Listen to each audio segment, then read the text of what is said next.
足並みを揃えてゆこうお互いを信じ合う5人の仲間ボルテス5に預けた命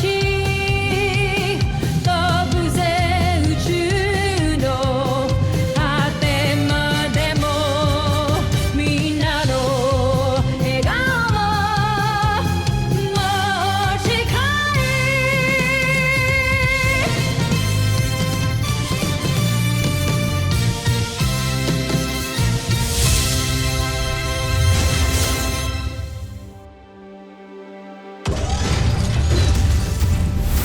Ang nakaraan sa Voltes 5 Legacy.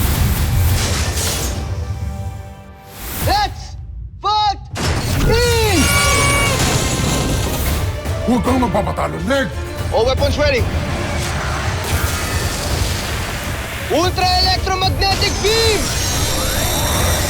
Leg, tumakas ka na. Halika sa impilan ngayon din. Tumata ka siya. Napuli natin. Hayaan na natin siya. We have to go back to the camp. Jamie, ito na yung chance natin para patumbayin yung Beast Fighter na yun. Meron pa tayong Beast Fighter na kailangan harapin sa camp. Okay, acknowledge. Let's go back. Everyone! Raise yourselves!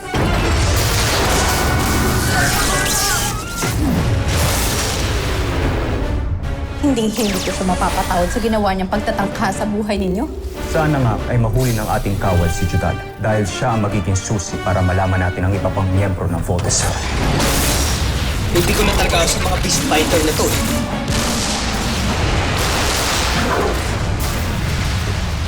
Asan yung Beast Fighter na wala? Tumakas ata siya. Sinadya kong patrasin ang ating armada sa gitna ng laban nang sa gayon ay tumaas ang kumpiyansa ng Voltes 5.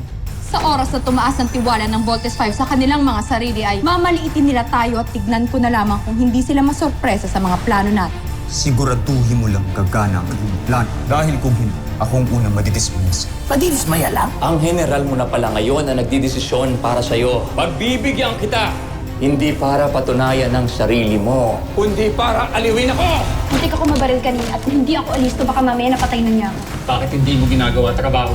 Pasensya na ho, ma'am. Siguro yun yung time na nag-report ako sa security office. Not acceptable. Wala kang puwesta. Tawag ko si Judy para pamukha sa kanya yung ginawa niya. Huliin ko siya. Marami tayong malalaman sa mga busing kapag nahuli natin si Judy. Judy, nandito ka ba? Wala si Judy dito, kuya. Dito ka lang. Baka bigla siyang dumating. Tawagan mo ako agad.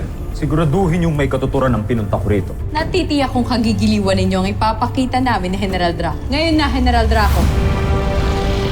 Ano sa tingin ninyo, Joe? Namangha ba kayo? Kumanda ka, Voltes 5.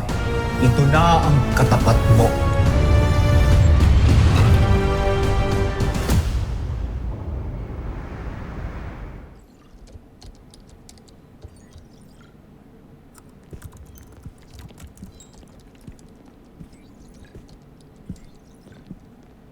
Excuse me. Nandito ba si Lieutenant Robinson? Wala si Lieutenant Robinson. Pumunta na sa room ni Little John. I see. Ano yung ginagawa mo?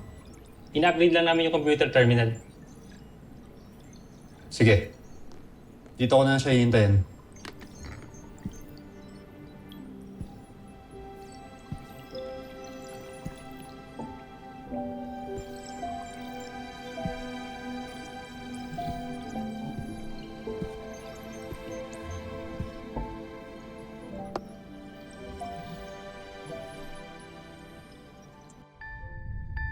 Doble ang lakas na mga kalaban ni Voltes 5, mahal na prinsipe.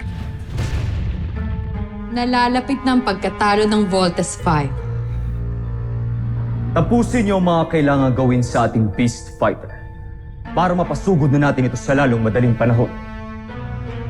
Masusunod, Jump. Prinsipe Santos. Zul, kamusta ang traitor na espiya? Hindi pa bumabalik ang ating mga sundalo. Malamang tinutugis pa nila yung Judala.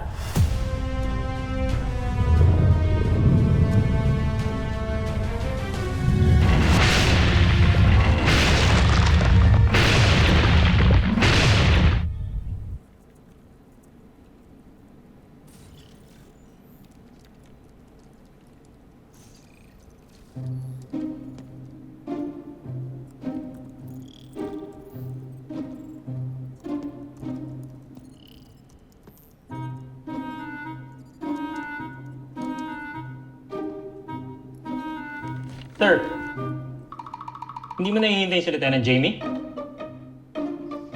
I changed my mind.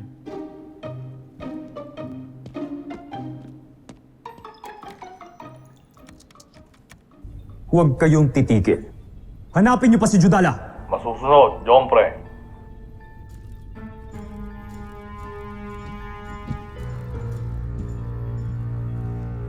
Veru, anong ulat? Terung Judala the Queen of Dea, Jompre. Sa tingin ko, nakatakas na siya rito sa kastilyo. Puntahan niyo siya sa kanyang tirahan. Baka doon siya nagtatago. Ipapadala ko sa iyo ang lokasyon.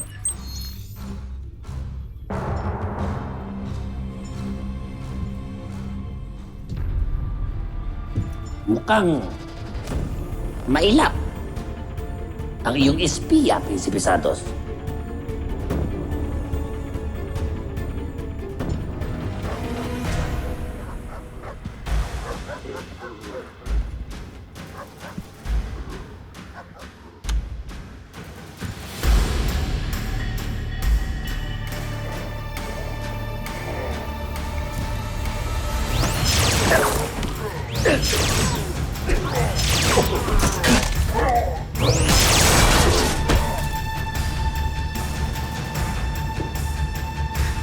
Lakas ng baril mo, ha?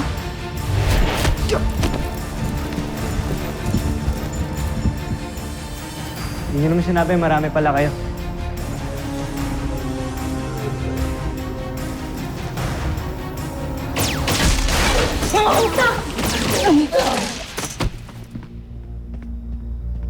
Judy! Steve, hindi akong kalaban ninyo.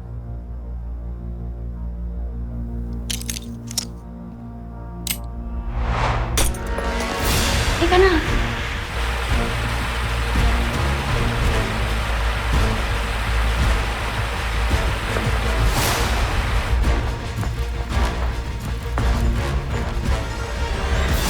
Tao ka ba nakakampi ng mga Buzanian? O Buzanian ka na mukhang tao? Steve, wala na tayong oras, okay? Mamaya ako na ipapaliwanag ang lahat. Halika na.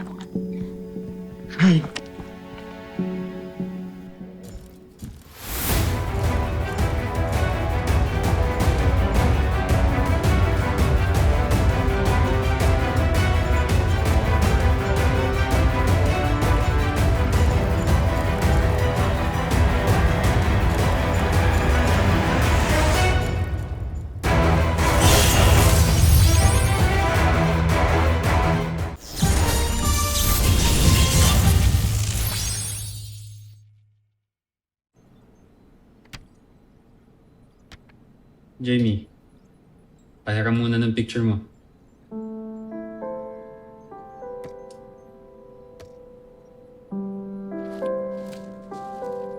Alpha. Nay, Tay. Ito si Jamie Robinson.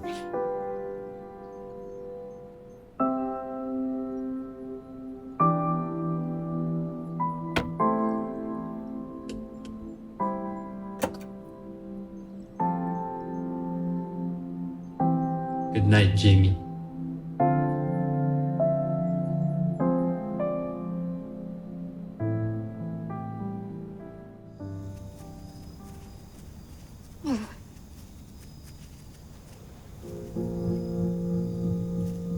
Wala na Wala na siguro siya. Ano? Kaya pa bang tumakbo?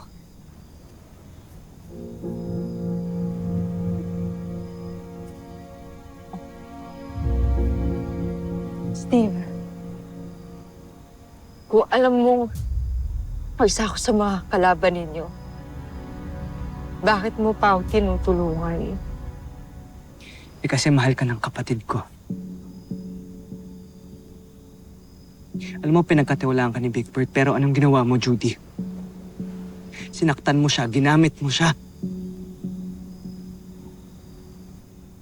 Steve, wala naman akong choice eh. Palagi tayong mayroong choice, Judy. Hindi sa katulad ko. Nakikita mo, di ba? Iba ako. Wala akong sungay. Sa mundo namin, tinuturing ng mga alipin ang katulad ko. Kaya yun yung mga kawal na nakalaban natin kanina. Sila ang mga kinoconsider na normal sa Bozan. Eh ako, alipin ako na kailangang sumunod sa mga utos. Gustong-gusto ko namang umalis. Gustong-gusto kong tumakas. Pero hindi ko magawa. Kasi biyag nila yung kapatid ko, Steve. Inutusan na lang ako mag-espiya. Prinsipe Zardos. Sino si Prinsipe Zardos? Si Prinsipe Zardos, ang prinsipe ng mundo namin at ang pinuno ng Bozanian Star Empire na inutusang sumakop dito sa planeta ninyo. Steve, hindi ko sinasadyang gamitin si Bert. Pero ikaw, may mga kapatid ka. Kaya alam ko na gagawin mo yung lahat para sa kanila. Kaya ito, yung magagawa ko na lang, protektahan si Bert. Protektahan kayo. Hindi alam ni Prinsipe Zardos ang totoo tungkol sa inyo. Hindi ko sinabi sa kanya na kayo ang mga totoong piloto ng Voltes. Bakit mo kami pinotektahan? Kasi mahal ko na yung kapatid mo. Mahal ko na si Bert. Gusto kong makapag-explain. Gusto kong masabi sa kanya to lahat. Pero kung hindi ko na magagawa, ikaw na lang magparating sa kanya, please. Ng lahat ng sinabi ko. Sabihin mo sa kanya na mahal na mahal ko siya.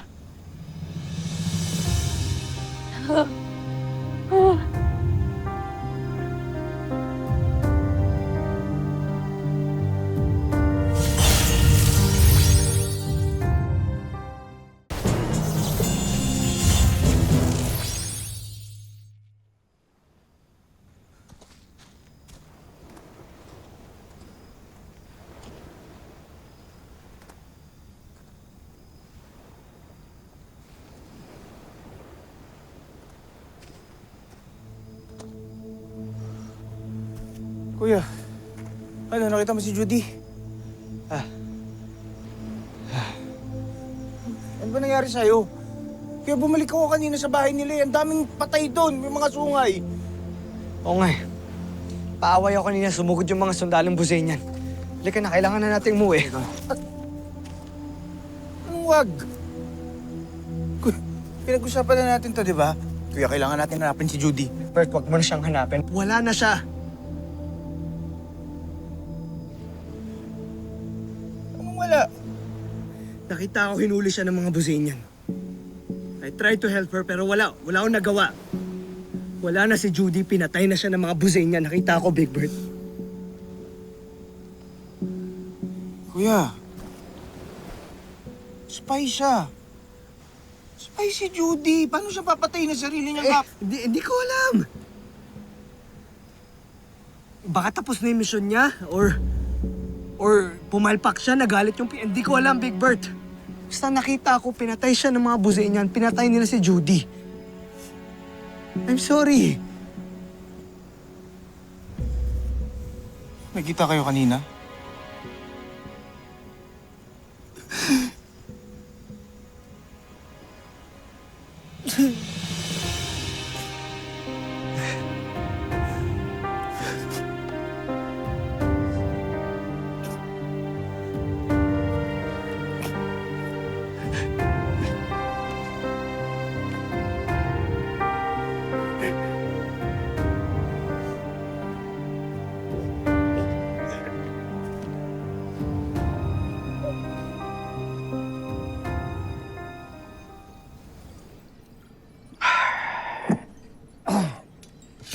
Hindi sila nagpaalam sa akin. Mabuti na lang at sinabi mo umalis sila. Kung gusto niyo po, Doc, susundan po namin sila ni Mark.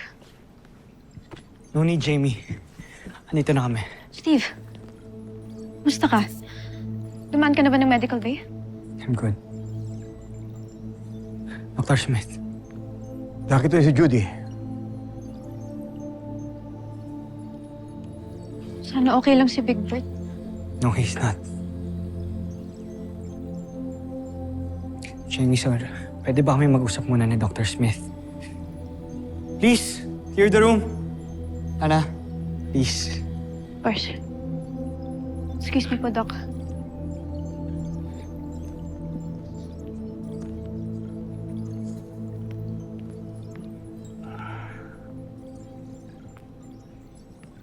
Nakita mo si Judy. Yes, Dr. Smith. Pero wala pa nun si Big Bird.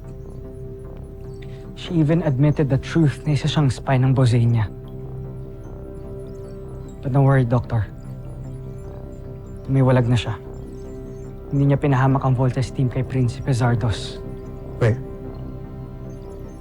Prinsipe Sardos? Yes, Dr. Smith. Siya yung leader ng Bosenian forces. Siya yung may gustong sumakop ng planet natin. Pero iba ho si Judy. Naniniwala ho ako sa kanya. Alam kong mahal niya talaga si Big Bird, kaya niya tayo pinotektahan eh.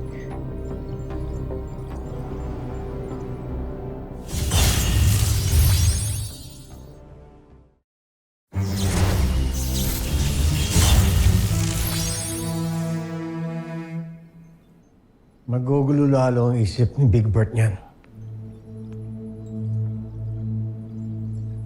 I know, Dr. Smith. Kaya hindi ko po sinabi ang totoo kay Big Bird.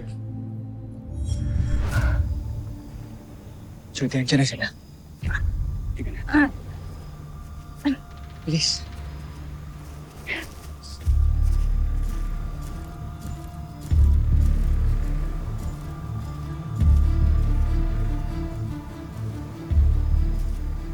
Dito lang sila.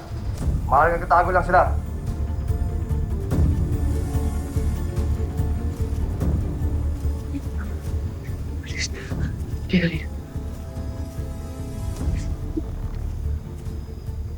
Steve, ako lang kailangan nila.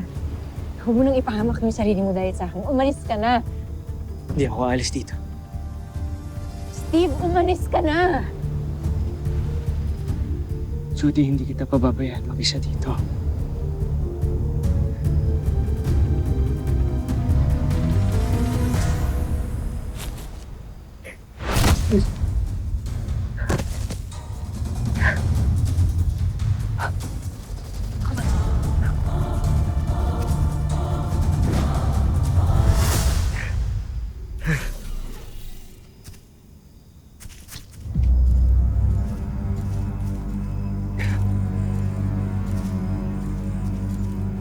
Mulit na tayo sa bagong himpilan.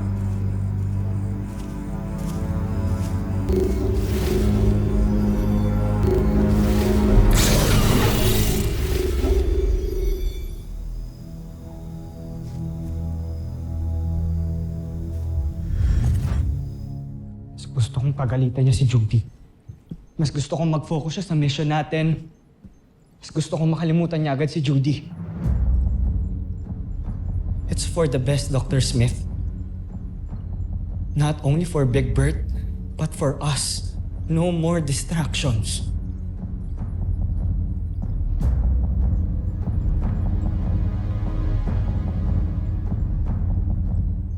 I trust your decision, Steve.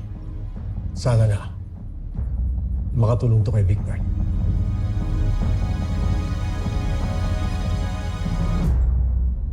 Big Bird, open up. Enter.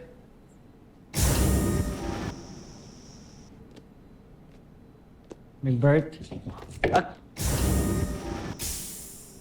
Kalat naman ang kwarto mo, Big Bird. Roberto, hindi mo inaayos to. Oh, laki oh. Ano ba yan? Gila mo nga yan. Bro, party. Beach area ngayon. Ano kami lahat? Let's go. Ano man tayo? Go, Brody. Pas. Ito lang ako. Halika na. Halika na. Andun kami lahat, nahanap ka namin. Saan namin chicks? Papaalala kita. Hindi ako interesado. Saka sa tingin mo ba makakalimutan ko si Judy? Pag pinalibutan ako ng mga chicks doon? Kaya please. Kaya pabayaan mo na ako. Dito lang ako.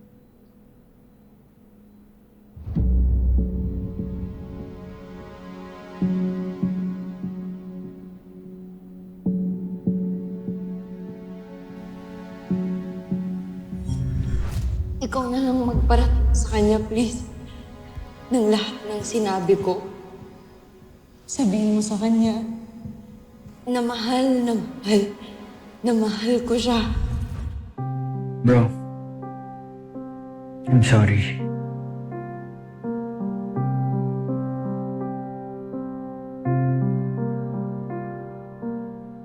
Bakit ka nagsasorry? Kuya, hindi naman ikaw yung nanakit sa akin eh. Si Judy, di ba? Huwag mo na isipin yun. Okay din naman ako eh. Sige na, mag-enjoy ka dun.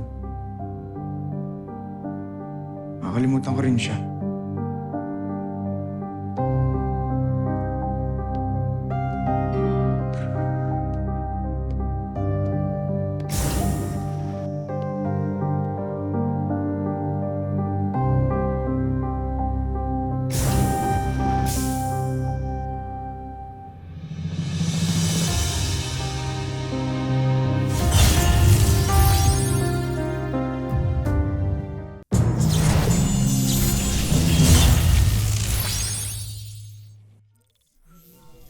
Patawad, Prinsipe Sardos.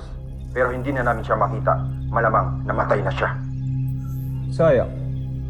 At hindi sa kamay ko siya namatay. Makakaalis na kayo, Vero.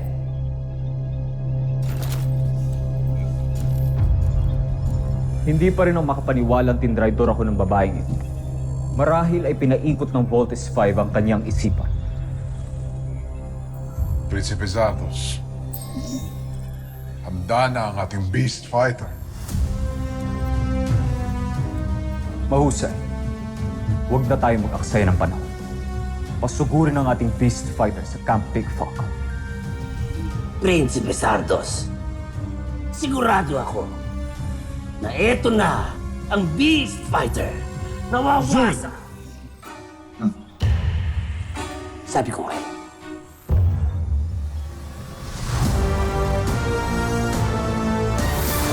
Susunod sa Voltes 5 Legacy. Hindi mo pa din ginagawa yung plano. Sabi ko naman sa'yo gagawin ko, di ba? Tutuparin ko pa rin ang usapan natin.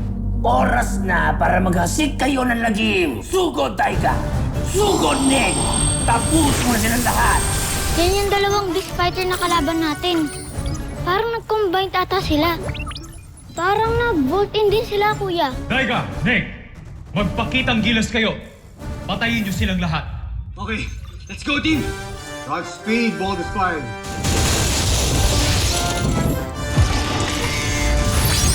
Docs, superhero landing! Pasugurin ang ating Beast Fighter!